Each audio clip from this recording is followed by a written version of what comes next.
Yeah.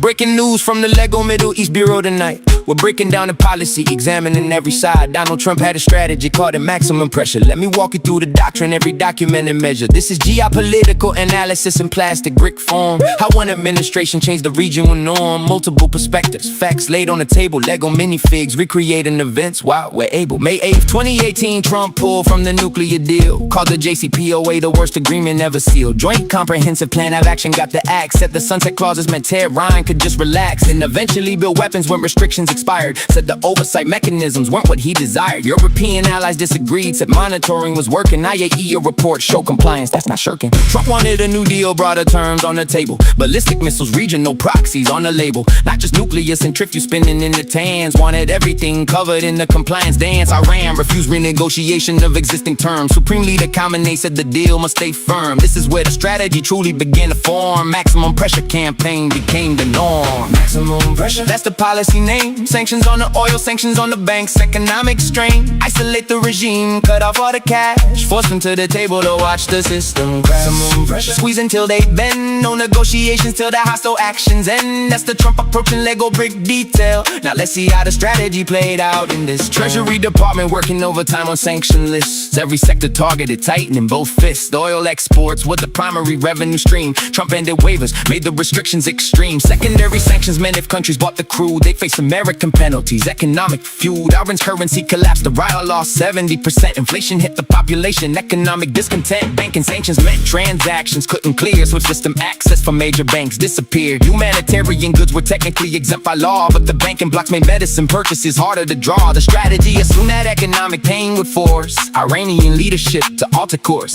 Either negotiate a broader deal with stronger terms or face internal pressure as the economy squirmed. June 2019, U.S. drone shot down in the Strait. Iran said it violated airspace. U.S. caught it in international space. Trump approved retaliatory strikes and pulled them back. Chose economic pressure over military attacks. September 14th, Saudi oil facilities hit by drones. U.S. and Saudi said Iran conducted the strikes from zones. Tehran strongly denied involvement in the attack. Houthi allies in Yemen claim they launched it back. Tensions rising higher, carrier strike groups deployed. Both sides playing chicken in the geopolitical void. On January 3rd, 2020, Soleimani's convoy hit some Soleimani killed Baghdad airport, that was it. Targeted killing justified as imminent threat prevention. Iran promised retaliation, regional tension, missile strikes on Al-Assad base. Injuries confirmed, both sides de-escalated before the conflict transformed. Abraham Accords shifted Middle Eastern ground. UAE and Bahrain normalized with Israel. Peace treaty signed, Sudan and Morocco followed in the normalization line. Supporters said it stabilized, reduced the threat design. Critics argued it isolated Palestinians and Iran. Deepened regional divisions in the larger plan. Saudi Arabia stayed unofficial but tacitly aligned. These diplomatic moves were part of the pressure combined. The theory was Iran would see coalitions form in regional isolation, cluster economic storming, with forcing to accept new terms and come around. But when Biden took office, no new deal happened. Iran responded by reducing JCPOA compliance, enriched uranium to 60% in defiance. Advanced centrifuge development accelerated fast. Nuclear program expanded compared to the past. Economic damage hit the population hard.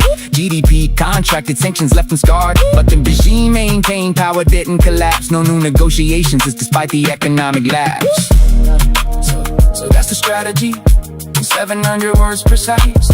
Maximum pressure, sanctions, military, diplomatic splice. Supporters say it weakened our brand's regional reach. Critics say it brought nuclear breakout within breach. This has been your Lego News strategic briefing. Trump's Iran approach, historical debriefing. And you're cashing a parody for commentary and discussion. Not complete official history, just Lego reconstruction.